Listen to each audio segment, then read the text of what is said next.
Hello, Tigers.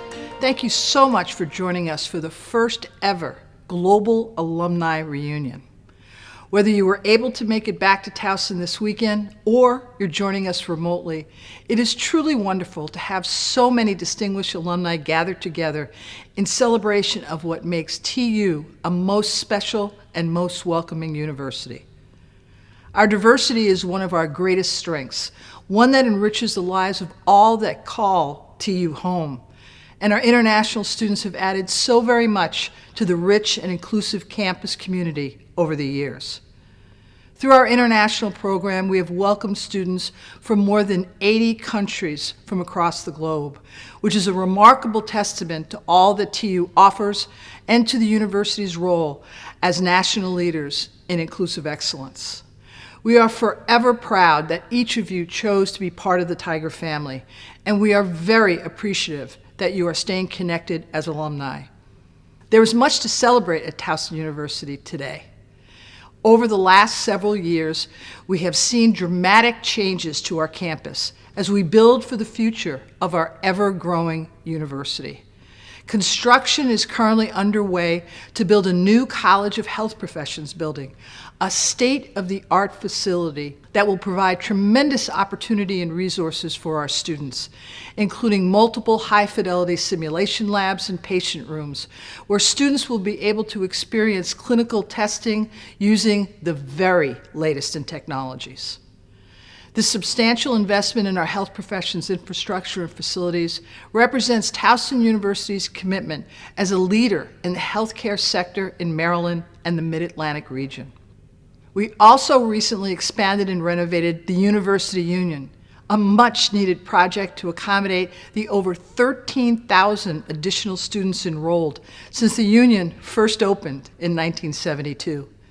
In addition to housing student life activities for the entire Tiger community, the new Union features a 15,000 square foot ballroom, a 300-person auditorium to hold performances and show movies, as well as a new food court that provides great menu options. This all adds up to a wonderful place for students to gather and connect. These are just a few of the capital projects that are going on here at TU, all of which greatly support our commitment to fostering academic excellence, research, and student success, outcomes that TU holds a preeminent national leadership position in. Last year, Towson University was named one of the best public universities in the country by U.S. News & World Report, ranking number 99 on the publication's 2022 Best Colleges list. It is one of many accolades the university has received for its academic and inclusive excellence. For our commitment to diversity and inclusion, TU has been awarded back-to-back Higher Education Excellence and Diversity Awards by Insight into Diversity magazine. And we were recently named among the nation's leaders in LGBTQ+ inclusion by Campus Pride Index. Just this past May, TU was also named the top institution in the nation for gender equality by the Times Higher Education Impact Ratings. We all take considerable pride in these recognitions of TU's efforts and success in building a campus community and culture where all students can thrive and reach their fullest potential. We are also incredibly proud of the great strides being made toward the university's strategic goal to achieve an R2 doctoral Carnegie classification.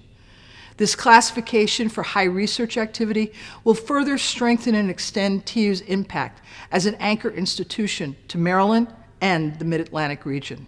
And finally, I am thrilled to share that since the announcing of the launch of RISE, the campaign for Towson University last year, we are already closing in on our ambitious goal of raising $100 million, with more than $85 million donated to date.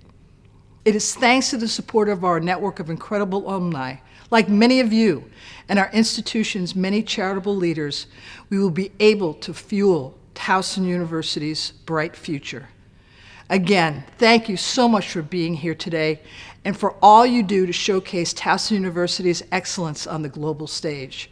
It is truly a great time to be at Towson Tiger today and every day. Thank you and enjoy the weekend.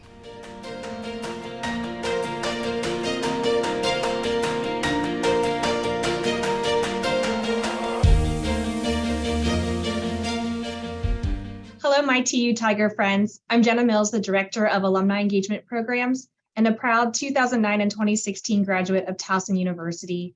Thank you for joining us for this presentation, TU's Building the Future with architect David Mayhew. Today, David will walk us through the current and future development plans for the campus of our alma mater. David is a fellow of the American Institute of Architects with over 40 years of experience in architecture, construction, and planning. For over 20 years, David has served as the university architect at Towson University, where he oversees the design of capital improvement projects and participates in the development and implementation of the campus master plan.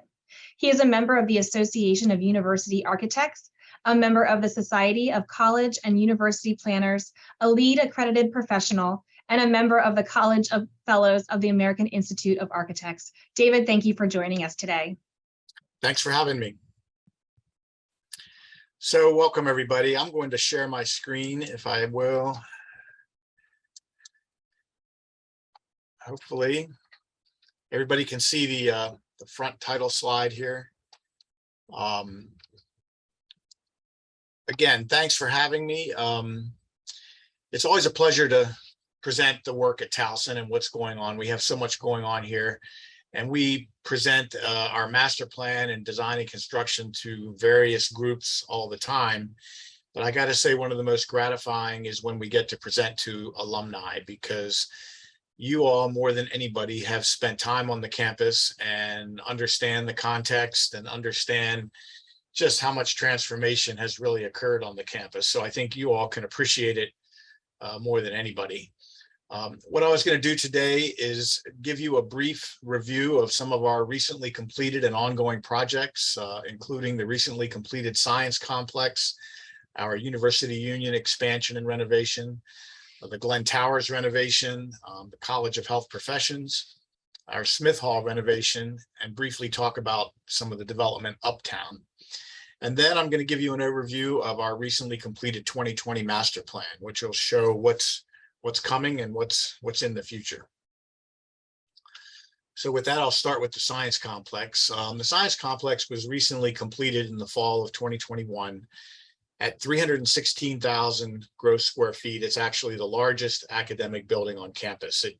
It surpassed the College of Health Professions, which is just over 300,000 square feet, and our Center for the Arts building, which is also about 300,000 square feet. Towson seems to like our large academic buildings. In any case, this building started out as a renovation and expansion of the original Smith Hall. And the original program was to add 100,000 square foot addition onto this building and then renovate the existing building in phases. And as we studied that, we found that there were a number of challenges with that. One was having the area available for such a large addition to the building, but more importantly, the feasibility of actually renovating the building while it was occupied and in use. And after recognizing those challenges, we studied the alternative of building a new building somewhere else on the campus. And that was ultimately determined to be the best value and the best solution. We had to find a site for the building. The vacant Lot 1 site on the southeast corner of campus was chosen. Number one, it was a site that had been shown for future development in our master plan. Its adjacency to the Glen Arboretum was important, much the way Smith Hall had that relationship. The proximity to 7800 building, which is the other component of the college, Fisher College of Science and Math, the computer science building. So for those reasons, this site was chosen, but a number of challenges. Putting such a large building on this site, we had to mitigate the impact onto the Glen to the west. We wanted to respect our York Road frontage to the east, and perhaps most importantly, the relationship to Stevens Hall, our iconic historic building on the hill. We didn't want to put such a large academic building next to that building and overwhelm its importance and stature on the campus. So the building was organized around two major blocks of 5-story space that would include academic classrooms, teaching labs, and research labs, as well as all of the support facilities. But this location presented a number of opportunities as well as challenges. One, we recognized that there would be a major connection between the 7800 garage and the buildings to the south and the campus. Thousands of students a day would walk up this hill to the campus from this garage. So we had to maintain a path not only around the building, but basically through the building, and recognizing that the building would essentially be a connector to the campus. Again, we wanted to respect our York Road frontage. We didn't want the building to extend any farther out than our existing building. And we recognized the farther back we could place it, the more we would preserve our views of Stevens Hall. And then we had this major axis along the front of Richmond and Stevens and our historic quad that we recognized this building would be terminating. So as the site plan for the building developed, we again had these two large 5-story bars of space that contain much of the program, and the interstitial space in the middle was the opportunity for a public area, a large science commons, recognizing that it would connect two major entrances, one on the north and one on the south. So you have a South Plaza and a North Plaza, and recognizing that students every day, whether they're science majors or not, would be traveling through the building. We placed stormwater management rain gardens on the east of the building where they could be on display. They're also used as opportunities for study and research as part of the curriculum. And then to the west, we wanted to exploit the relationship with the Glen Arboretum. So we included an outdoor classroom adjacent to the Glen, as well as this second level terrace that would be an outdoor connector to the campus. But again, this challenge of maintaining the size of the building and not overwhelming Stevens Hall with such a large building, we were successful in placing the building low enough on the site and placing it to the point that it would be subservient to Stevens Hall and not overwhelm. The architecture itself is brick and referential to the campus buildings, but still very modern. But I think we were very successful in maintaining Stevens Hall's status as our iconic historic original building. We did that essentially by burying the building and presenting it as a 3-story building on the north, where it's adjacent to Stevens Hall. And as you go around the building to the south, the plaza that is adjacent to 7800 building is actually a 4-story building. And it's not until you get all the way around to the west side in the back that you recognize what a large building it really is. And it's a full 5-story building. And I've mentioned the common space through the middle of the building being a major connector and gateway. And as you come into the building from the south, you enter this large student commons area, which is really the heart of the building. It provides a lot of student work areas, collaborative areas. There's a small cafe. The tutoring center is located in the heart of the building here. Above, there are meeting rooms and conference rooms. The dean's office is in this common area. But there's a major stairway that takes you up to the 3rd level and out to the north. So somebody passing through the building would enter through this commons and be able to walk right through the building to campus. Looking back at the commons from the other direction, you can see that not only is it a informal learning and teaching space, but it's designed to be an informal event space. There's a large media wall on the south where students and people sitting in these bleachers can view presentations. The college had a Science Saturday program that could be held in this space. And not only can you view presentations from the bleacher seating, but all from the upper level corridor balconies above can all look down on this as an event space. And I must say, I'm showing you the renderings that show all of these students using the space, but I can tell you firsthand that this space is always full. Every time I've been to the building, I'm very impressed about how popular this space is. So for any of you that have an opportunity to come back to campus, and I'll say this generally about everything you're going to see, I'm going to try to show you in photos and renderings, what's going on the campus, but I can't recommend enough that you try to come back and visit, because seeing these spaces firsthand and how they're used is really the best way to experience them. So moving on to the union, our university union was originally built in 1972. Our student population at that time was about 8,000 students. And it's really, other than some minor system upgrades and other things over the years, in 40, 50 years, it's really had no expansion at all. The original site plan you see here on the left had a major parking lot on the north with a loading dock. So you essentially were looking at the back of the building. And as our master planning developed this part of campus into the heart of campus, it was always designed to be the location where the student life district and the academic precincts come together. And we'll see in a moment how other buildings evolve, but this parking lot and essential back of the Union was remaining. The expansion is proposed as a major addition on the north side of the building, with an expansion of this plaza over top of this parking lot. So this parking would remain below the building as a service area, but the addition and a plaza would come across and connect to Towson Way on the north, creating a large outdoor gathering space for events and student use, outdoor dining. The addition wraps around the east side of the building as well. And then, of course, enhanced landscape and accessibility throughout the building. So this was an aerial slide from prior to construction, and you can see that as the College of Liberal Arts building to the east and the major Burdick expansion occurred to the west, the missing piece was always this Union piece with this, again, looking at the back of the building and looking at the loading dock and what is essentially a service parking lot. Wasn't what our master plan had always envisioned for this area. And seeing an updated photo about how the Union expansion and plaza have come out to the north, engaged the oval. We took the tiger that was previously in the middle of the oval and relocated it to part of this plaza.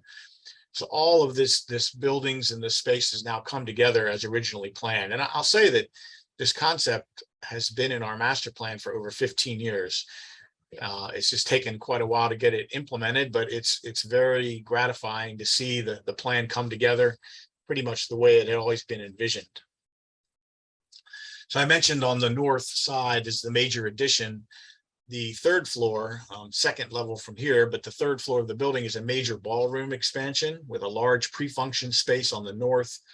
Whenever we have the opportunity to take advantage of north-facing glass, we can show a lot of transparency in glass because we don't worry about the heat gain from the sun facing north. It gets a lot of great daylight. So that transparency works for us in a number of ways. When the building is lit up at night, it serves as a beacon, a lantern on the campus. There's a lot of transparency on what's going on inside the building. But during the day, these spaces inside are wonderful spaces that are daylit with a lot of views to the outside. On the second level or ground level, in this case on the north, is a new food market, basically consolidating and replacing all of the original food venues in the building. And the original food venues, the Patuxent Room, the Susquehanna Room, and whatnot, were separate and either open or closed. And when they were open, the seating was available. But when the Patuxent Dining Room, for example, was closed, the tables and chairs were closed with it. The new concept for a food market is there's 7 or 8 different food vendors that can open and close independently, but all of the seating and spaces is available all the time. So there's never a time when the tables and chairs and seating areas are closed. So they can be used for study, group meetings, collaboration. This is a rendering of that market looking north, and you can see it was patterned after a lot of popular urban food markets. These glass doors to the north will open up. I'll back up a moment. You can see these doors will open up in nice weather to expand dining outside. And on the third level is the ballroom. And this is a bona fide ballroom. For years, we've used the West Village Commons multi-purpose room as a ballroom, but it was never really intended to be a premier event space the way this is. This room can be divided into 3 smaller rooms, actually up to 5 smaller rooms of different sizes. But when fully open like this, it can accommodate banquet seating of up to 700, lecture style seating of 1,300. It has 20-foot high ceilings, state-of-the-art technology, improved acoustics. It's really a great space for the university to host premier events. And it's also available throughout the day for student events. In addition to the market and ballroom expansions, we added a lot of student meeting spaces. The existing Union was fully renovated. The full renovation will be complete later this fall. Pause is being renovated into a new diner. There's a new 300-seat movie theater in the Union as well. But I think most importantly, expanded support and academic and office space for student groups, campus life. The Career Center has been moved into the union. There's a visitor center, really a union that I think is appropriate for today's population. So it was long overdue. The Glen Towers, again, 40-year-old buildings, originally opened in 1983, have served us very well. I mean, there's about 400 students, 400 beds per building. So we have 1,600 students in this part of campus. A lot of universities have similar 40-year-old housing that was built in the early 80s and are contemplating what to do with it. Many universities are tearing these buildings down. These were built in the original concrete brutalist style. They're not necessarily appealing from the outside, but when we did our studies, we found that these were really some of the most popular places to live on campus for students. The elevated views, the community that's built with the density. We found the bones of the building were essentially good, and we decided to renovate them. So we embarked on a plan to renovate these buildings one at a time. We would take one building offline per year, and over a phased 4-year period, renovate the buildings. We've completed the first tower this summer, Tower C, and the other 3 are scheduled to be completed over the next 3 to 4 years, 2 to 3 years, I should say. The renovation includes a complete recladding of the buildings, removal and replacement of all of the glass and metal window facades, and we are completely insulating and covering over the original concrete walls and recladding them in a terracotta tile. So they will look compatible with the other brick buildings on campus and other terracotta buildings that we're building. But brand new heating and air conditioning systems that are much more energy efficient. The buildings will now be properly insulated, both from temperature as well as moisture. And I think they're going to be a great addition to the campus. They should look like brand new buildings when they're done. Along with the renovations of these buildings, we've renovated the Glen Dining, which is the dining facility originally designed to support these buildings. It opened earlier this year, and it's been completely renovated inside. Again, more of a market style dining, so that there are separate food stations that you can go to individually. Improved accessibility with new elevators. We added a mezzanine cafe on the second level that opens up directly to the plaza outside. And this dining facility will still operate as a all-you-can-eat board dining facility, but it can also operate as a retail venue facility if we want to. So we have that flexibility. As dining evolves on campus, we're finding students many times don't want to have 2 all-you-can-eat meals a day. They may want to eat more often. They may want to have more flexible schedules with when they eat.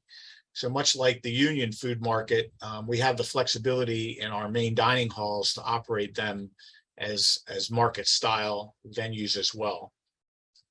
Another important component to the renovation of the Glen Dining is for it to become, again, a flexible community space as well. And it's designed so that at night, the Glen Towers can have community events here, events that would support the residential community here, multi-purpose room, if you will, and taking full advantage of the proximity to the Glen Arboretum. There were formerly pizza ovens and smoke and exhaust stacks and other things moving through this space. We completely removed all of those to open up all the views and the glass to the Glen Arboretum.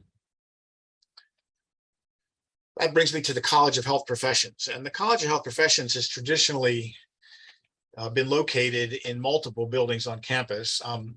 Towson University is the largest producer of nurses in the state of Maryland. We've always had a robust and expanding health professions program. And a building for them has been in our master plan for quite a while. But until we can implement it, they seem to always backfill a lot of the older buildings that other people might move out of. So particularly when the College of Liberal Arts was built and we moved out of Linthicum Hall and Van Bocklin and other buildings on campus, the College of Health Professions was always ready to backfill those spaces. But for the first time now in the master plan, we're proposing a central building where all the programs can come together. Some of the kinesiology programs will remain in Burdick and the Towson Center, but for the most part, nursing, occupational therapy, speech and language, audiology will all be co-located in a single building for the first time. And the master plan had always proposed that the building would be located on the northeast corner of our academic quad here in the main academic precinct of campus, just opposite the College of Liberal Arts.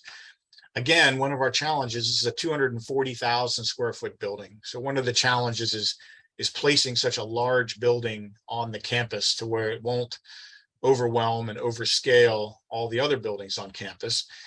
And with this size building on this particular site, the site is limited on the north by University Avenue, on the west by the academic quad.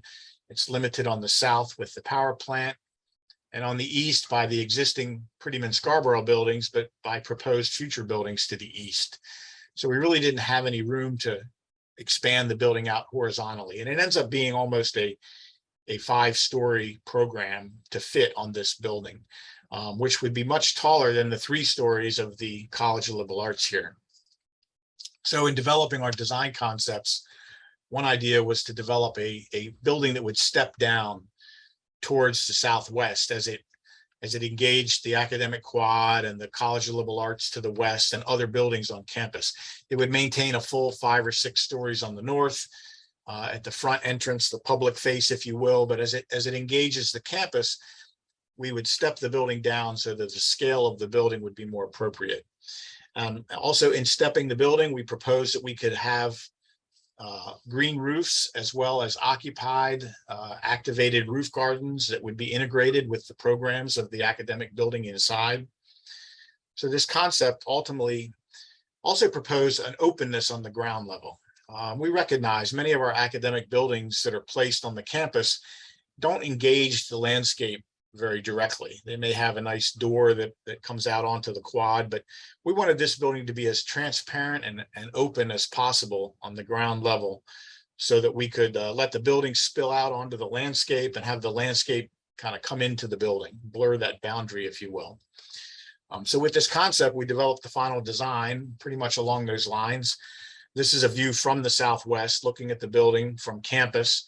And you can see that, we basically have a 3 or 4 story building here on this corner that will step up to the north.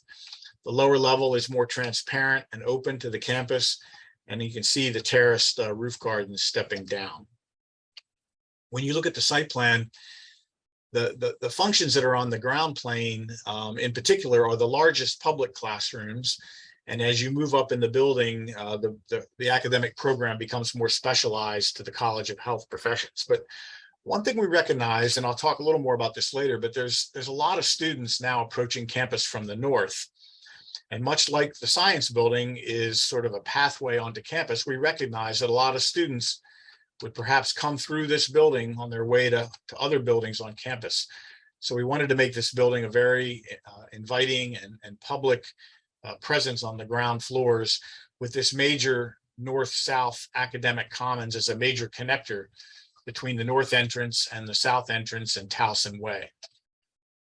So as a blow up on the ground floor, you can see the heart of the building on the lower level is a 300-seat auditorium lecture hall.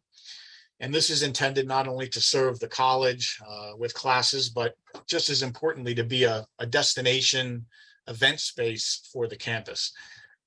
Having a premier lecture hall that could host events, have state-of-the-art technology, near public parking and public access was an asset that we saw a real opportunity here in this building. And along with that, you'll see there's a lot of public event space surrounding that serves as student work and collaboration areas, throughout the day supporting the academic program. But then when there's an event in the auditorium, it can be an appropriate lobby and event space. Otherwise, our other largest tiered lecture rooms are also on this ground floor, as well as some of our larger collaborative style classrooms. But again, as you move up into floors 3, 4, 5, and 6, the academic spaces become more specialized. We have health assessment labs and simulation labs on the upper levels. A rendering of that west lobby outside of the auditorium shows the transparency and the 2-story glass looking out to the west quad. A lot of informal student group work areas and collaboration areas, but also serve as appropriate lobby space. There's a small cafe up on this upper tier that supports the building, allowing outdoor dining to spill out. This is a smaller light well atrium on the west side of the building that gets daylight into the building.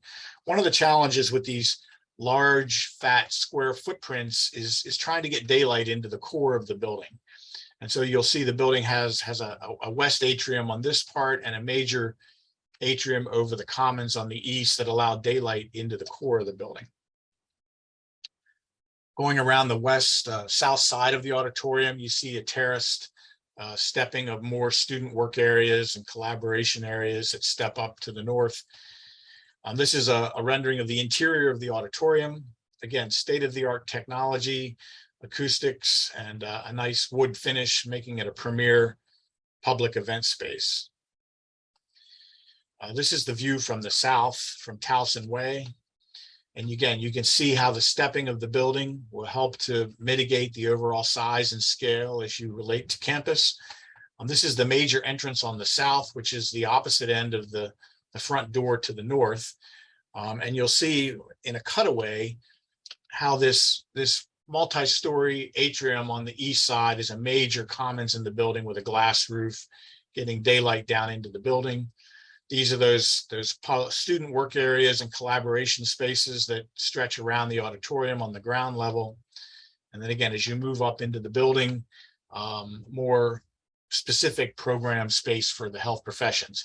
And up here, you'll see one of the roof terraces integrated with the programming space. This is we've called this one the occupational therapy garden.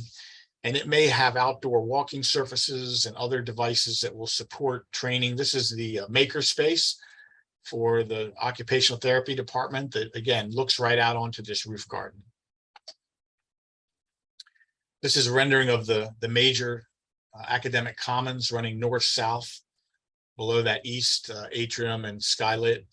We put a lot of large public stairs in the building to promote circulation through the building without using the elevators. Health and wellness was a driving theme through the building. But you can see all of the daylight and the interest in the academic commons space here. And then, it's not just public spaces and lobbies and collaboration areas. There's state-of-the-art health assessment labs that can be combined with lecture style teaching for 24 students, as well as individual workstations to do training for health assessment and healthcare. And then on the top level of the building is a state-of-the-art simulation center. Unlike, I think, any other in the country, this simulation center is built to replicate a real hospital. And today's nursing students, they use sophisticated mannequins that are controlled remotely to replicate health conditions that they would then treat. So you can see here, this would be a control booth that a faculty member might control what's going on a mannequin in the bed while students are working on them. But just like a regular hospital room, we set up a family zone. In this case, other students may be observing from here, but we wanted this to feel as authentic as possible. The entire sim center itself is set up like a hospital wing so that as students learn and practice in these areas, they are even more prepared to move out into the real world and teach, and work in a hospital environment. Having vacated Smith Hall this past summer fully, as we moved into the new science complex, we are now scheduled to begin design for the complete renovation of Smith Hall. And it will be renovated for the College of Fine Arts and Communications departments of mass communications, electronic media, and film studies, as well as an academic center for the campus with state-of-the-art technology-enabled classrooms. So I think the timing for this is really interesting, because when you think about mass communication and electronic and media and film studies, I can't help but think about what we've been through with COVID and how teaching and communication through electronic media has just become something we've all gotten more used to and more accustomed to being part of the way we do things. So to have the opportunity to develop an academic building that studies and promotes all of that in terms of the state-of-the-art status of those things, and to develop facilities that really are cutting edge and state of the art when it comes to producing electronic and film media, and mass communications. So we're excited to begin design on this in September. Construction would begin in the summer of 2024 and be complete in the summer of 2026. This is another challenging older building. The original part of Smith Hall was built in 1965. We call this New Smith, opened in 1974 as an addition. They really should be Old Smith and Older Smith. The renovation will probably encompass replacement of all of the existing building skin, really a reconfiguration of all the interior spaces. We imagine possibly small demolition of this connecting piece here with a new opportunity for a new connection and entry. There's some real challenges with accessibility to this building, but we're excited to begin and really bring this up to a state-of-the-art facility. It's such a prominent location in the middle of our campus, really right in the heart of the campus, overlooking the Glen Arboretum. We've always had this outdoor amphitheater space that we think has really never been programmed or taken advantage of. So possibly in conjunction with the renovation of this building, will enhance all of the outdoor spaces. The connection to the library are all opportunities for improvement in this project. And then lastly, I wanted to talk briefly about Uptown. Some of you may have heard that we purchased a large office building in Uptown Towson, 401 Washington Boulevard here. This is a photograph of the building. It's about 100,000 square feet. And we are renovating this building in phases for use by non-student, non-academic administrative support functions. And by moving some of those functions off campus, it allows us to backfill their previous spaces on campus, whether it be in Cook Library or the 7720 administration building. By moving non-student related functions up here, we can take more advantage of that space for more critical student needs on campus. So it's a very efficient way for us to provide more resources on campus, and have the efficiency of an office building here in Towson. And you know, it's remote in that it's uptown, but when you look at a map, it's not a very far walk from campus at all. If you compare walking from downtown Towson here, let's just say to the core of campus at Cook Library or something, it's not that much farther to walk to the administration building on the south.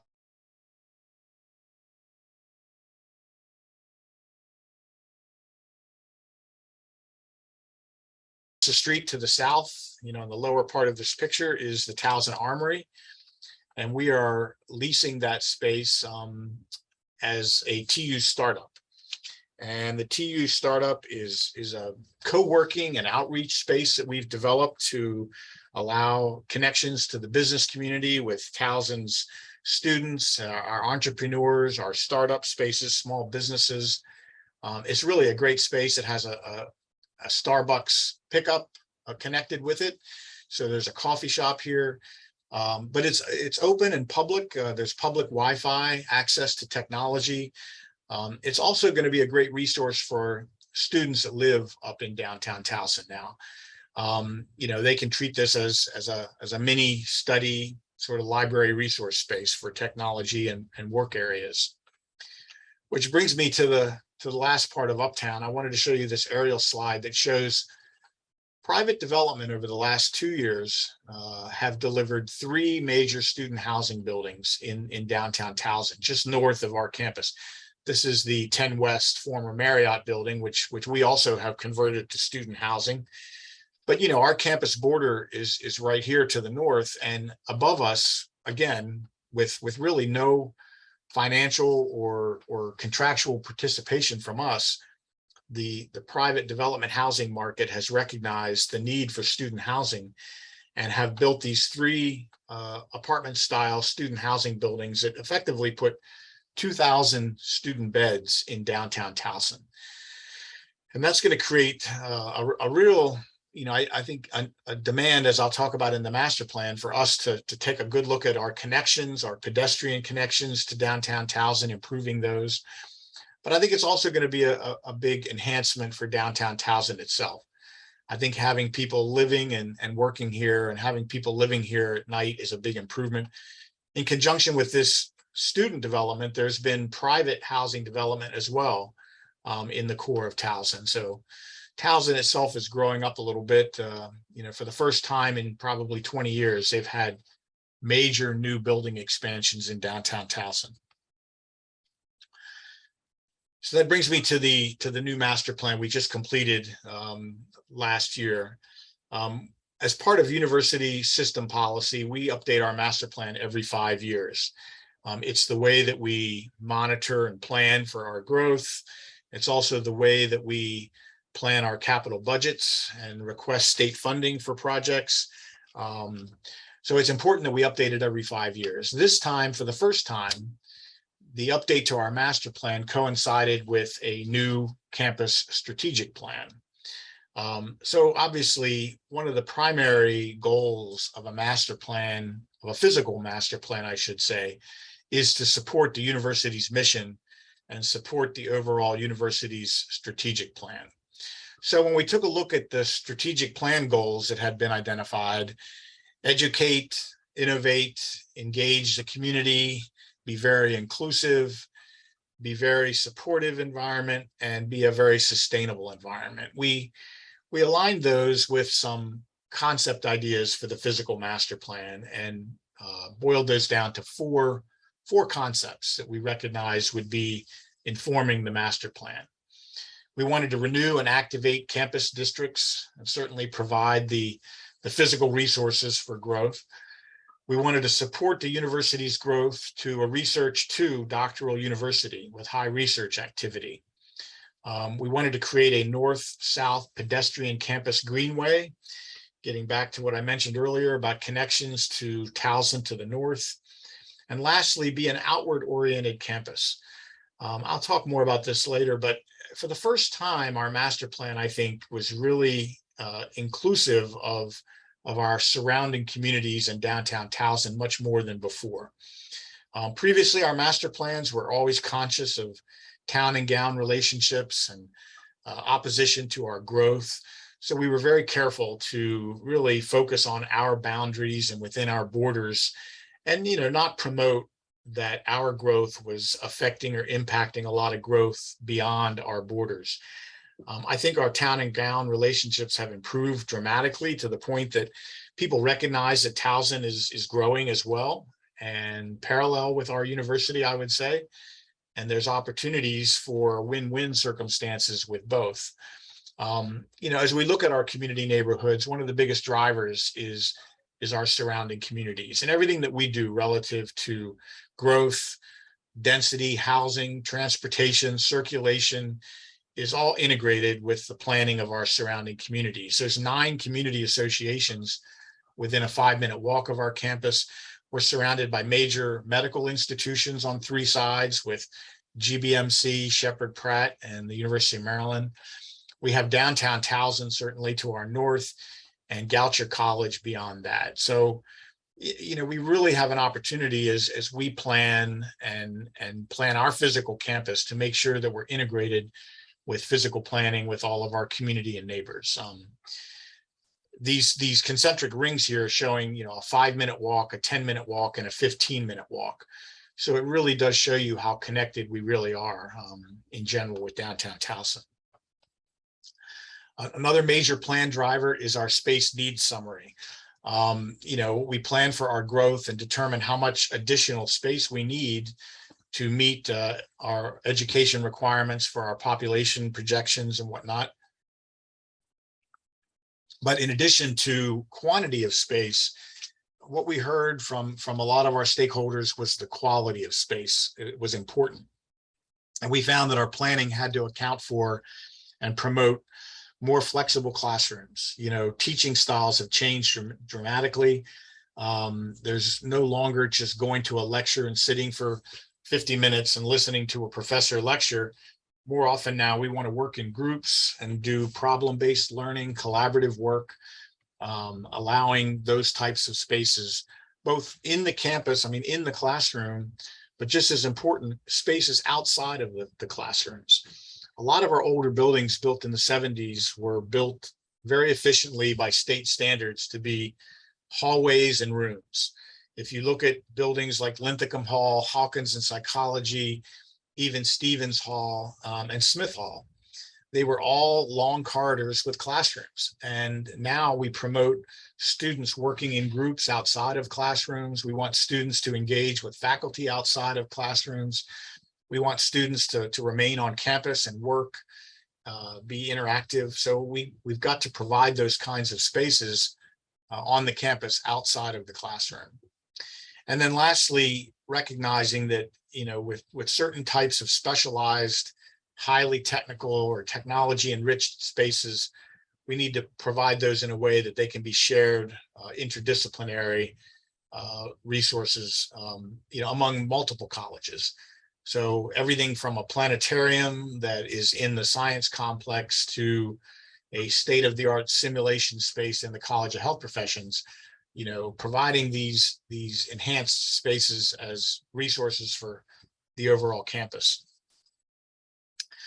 Another big driver is our existing building conditions. We assess all of our buildings for their potential for use and lifespan and renovation. And as you can see on the map, the green and yellow buildings are in good condition. They're either new or recently renovated.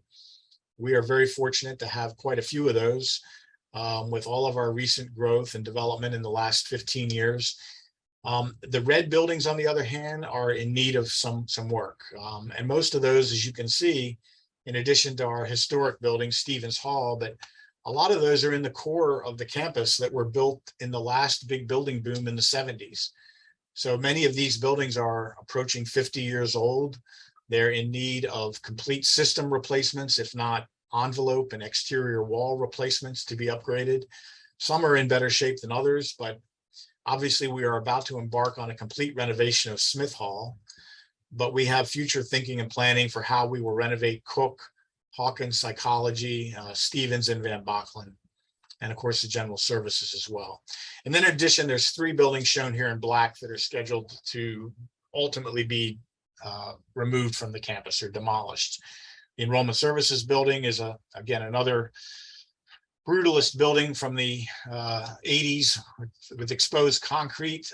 It has served us well as a student service building, but really when you look at the opportunities for renovating that building into a more modern use, it's very limited.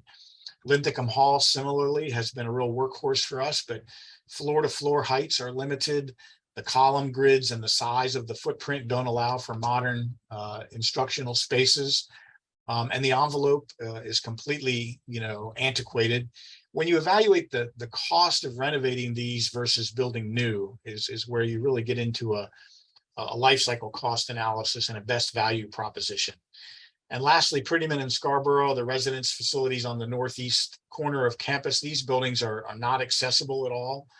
They are not built to accommodate modern air conditioning. We currently have window air conditioners in all of the rooms. And just in general, the density and size of the footprints for that property is not the best and highest use of that land. If we tried to renovate those and modernize them, we would be spending more money than we would to build new. So the thinking is we can replace those rooms with modern housing elsewhere on campus and take advantage of the proximity of that corner and its relationship to downtown Towson for an academic use. Sustainability is a big driver of our master plan, and we've expanded sustainability to not only be your traditional energy efficiency and stormwater goals, but we're using the UN Sustainable Development Goals, which include things like gender equity, health, overall health and wellness, welcoming and accessibility. So a much broader view of sustainability, but sustainability is a big driver in almost everything that we do. Resiliency against future challenges. What did we learn from COVID? We were doing this master plan throughout the time that we were all isolated via COVID. And we recognized that we didn't want to plan for that environment because we knew we would return to some state of normal at some point. But that said, we wanted to anticipate future challenges and see how we could leverage what we learned. Strategic space repositioning, this idea of moving people out of the core campus into more efficient office areas, or maybe even reducing some footprints with hybrid work environments. The importance of quality outdoor spaces. Obviously, during COVID, we moved a lot of instructional spaces outside. We moved a lot of student work areas outside. So to have those spaces built into our campus and be very intentional is something we wanted to recognize in our planning. And lastly, leveraging technology, recognizing that almost all classrooms should be set up for distance learning if necessary, for recording content, using technology in collaboration areas. Nowadays, making sure that resilient Wi-Fi is available throughout the campus. Students can do so much work on their phones now if they have access to connections in the internet. So we wanted to make sure that was all part of our planning. So that led us to the actual physical plan. And what we do with our physical plan is develop locations and proposed future projects, whether they be new construction or renovations. And per University of Maryland system guidelines, we develop our 10 top priority projects for the next 10 years. That allows us to plan for future funding and budgets. And you can see here, the College of Health Professions is our #1 project, which is underway. We have an electric substation that's planned to help enhance the campus infrastructure. The renovation of Smith Hall, I mentioned, is going to begin design this fall. A future student services building that would provide room for the financial aid, the bursar's office. Many of the functions that are currently in the enrollment services building would be moved to a new building adjacent to the front entrance. That would allow this site to become future housing, to complete the housing in the West Village. When this housing is complete, Pretty Man Scarborough could then be replaced with a major new academic building on the northeast corner of campus, which would be the College of Business and Economics. They would move out of Stevens Hall, allowing that to be backfilled for the College of Education. So you can see that the plan is very integrated and thought out in terms of how one project impacts another. When you look at a rendering, of the physical campus, one thing I'll point out, and I'll talk a little more about this, is how many of these projects are located on our outer perimeters for the first time. We've done a lot of building in the core of campus over the years. I can't tell you how many people tell me all the time they drive by Towson or they drive by York Road, and we pretty much have always looked the same.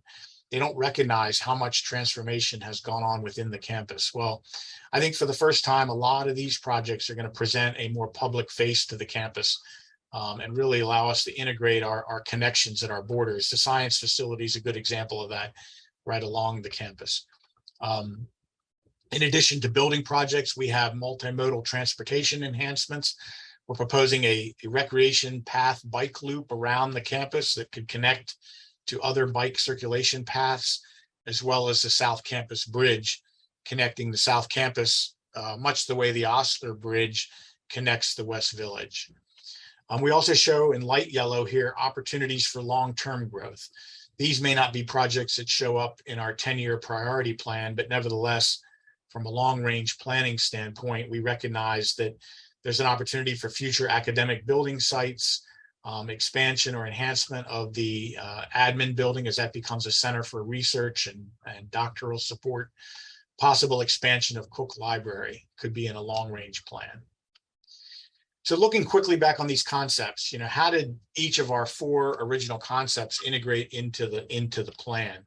In terms of renew and activate campus districts, we've provided improvements in all 4 of the districts. We've got new or renovated buildings in the academic core.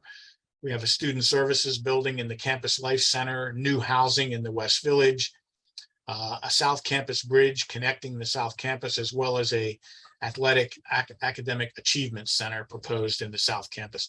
We also recognizing new districts. We're identifying this downtown core where our new administration building is and the TU startup is as something we need to make connections to.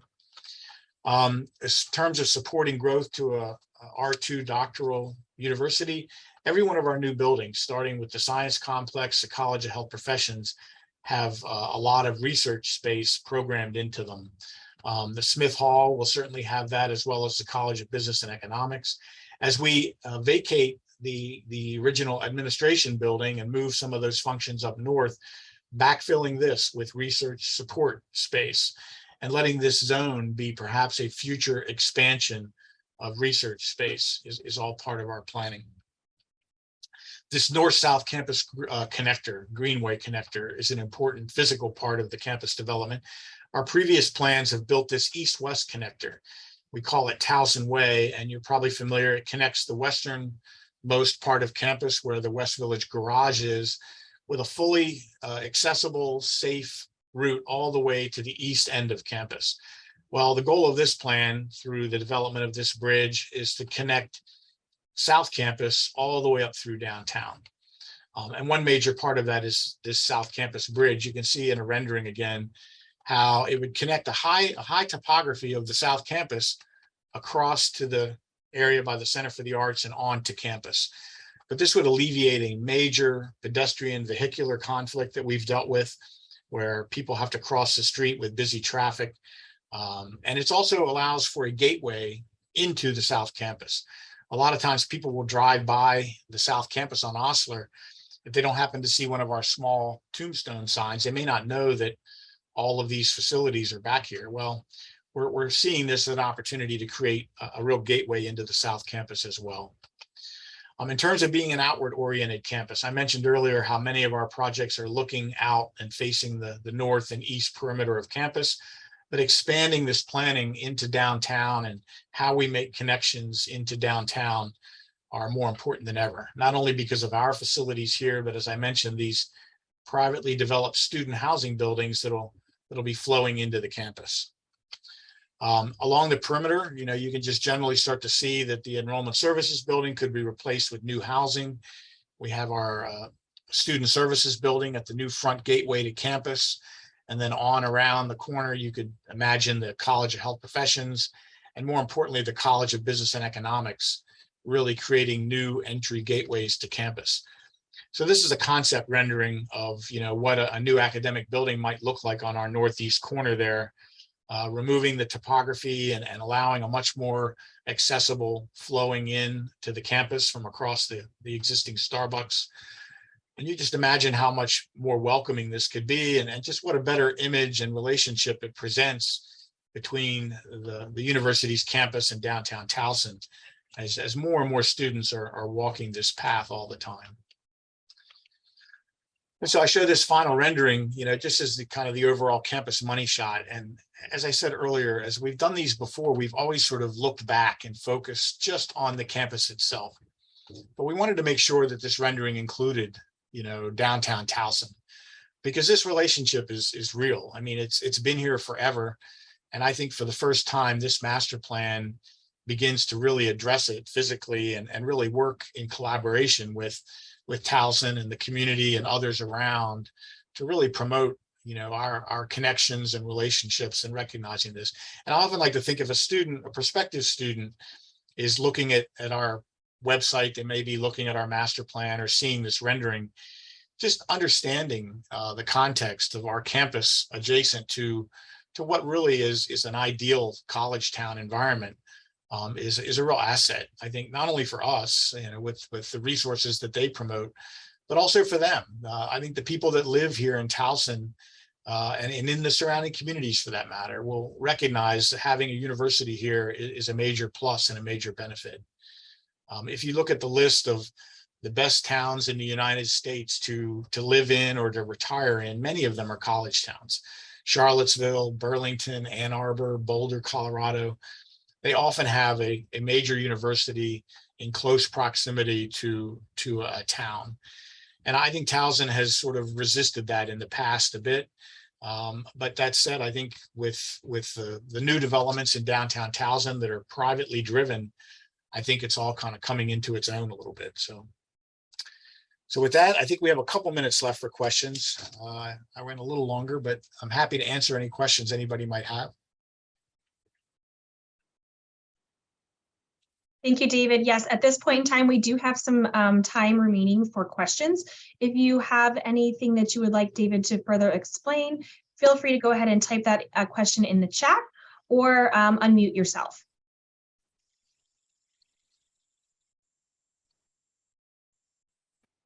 Hi, David. That was a phenomenal presentation. I really appreciate it.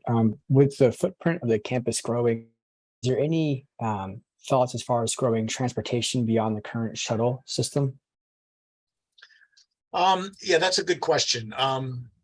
We're always evaluating the campus shuttle system. So it's always sort of an evolving thing. We can adjust routes as necessary depending on where demand is. There is a new Towson non-university public bus. I think it's called the Towson Loop. Somebody may know what it's called. But that's a shuttle service provided by Baltimore County, I believe, that is connecting GBMC, Goucher, Towson University. I think it may even go as far south as Loyola College. But coordinating our transportation with that is something that's important. So we're not duplicating efforts there.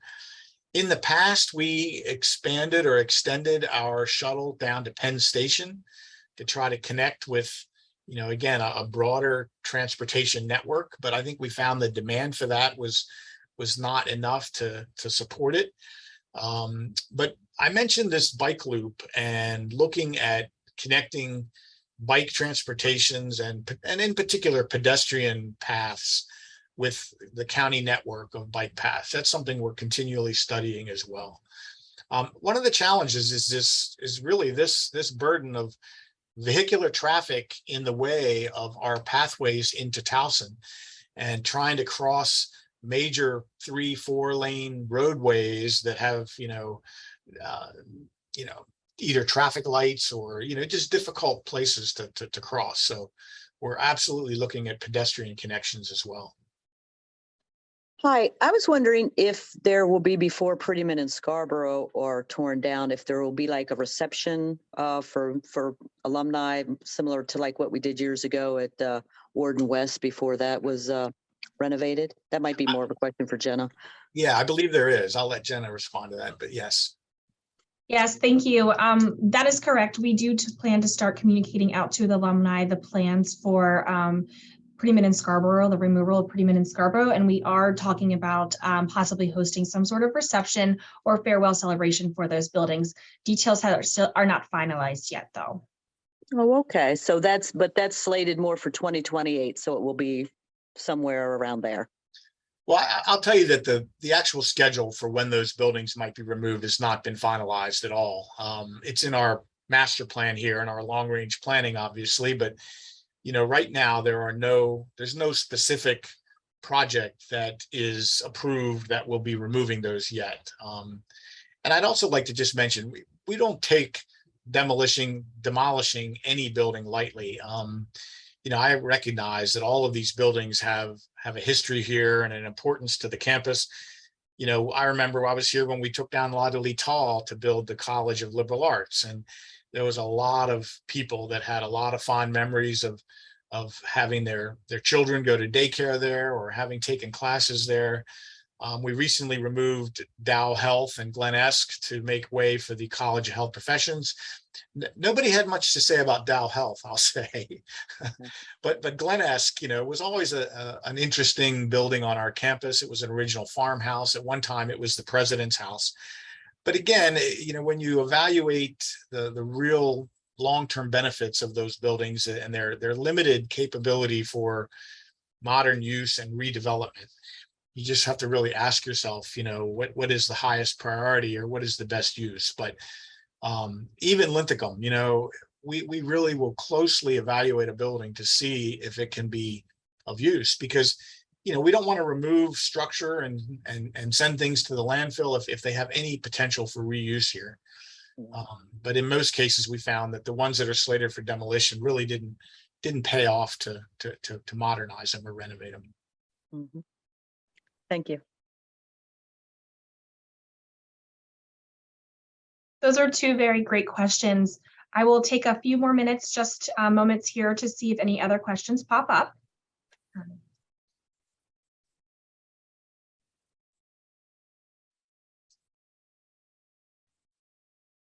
Well, at this point in time, David, really thank you very much for joining us today. I always learn so much, and I say this every single time, and it is very true. As an alumna myself, I always learn something new about the plans and development for Towson here at the university. Well, So thanks for having me. And as I said earlier, I can't encourage all of you enough to try to, if you're able, come back and visit the campus physically. I realize some of you may be remote, but these pictures and renderings and everything that I'll show you just don't really do justice to what the space is really like when you're here. So. Oh, very true, David. And of course, if any of you are coming back to campus, please do let the Office of Alumni Relations know. We are happy to help set up a tour for you or even just meet you for coffee in one of our very lovely dining facilities. So at this point in time, this does conclude our presentation today, TU's Building for the Future. David, thank you again for joining us. I hope everyone enjoyed his presentation as much as I did. Please make sure you follow the TU Alumni Association on our social media channels and on Tiger Connect, which is our alumni community. We hope you can join us for another one of our live events or webinars. You can learn more about our events at alumni.towson.edu. Thank you, and we hope to see you next time.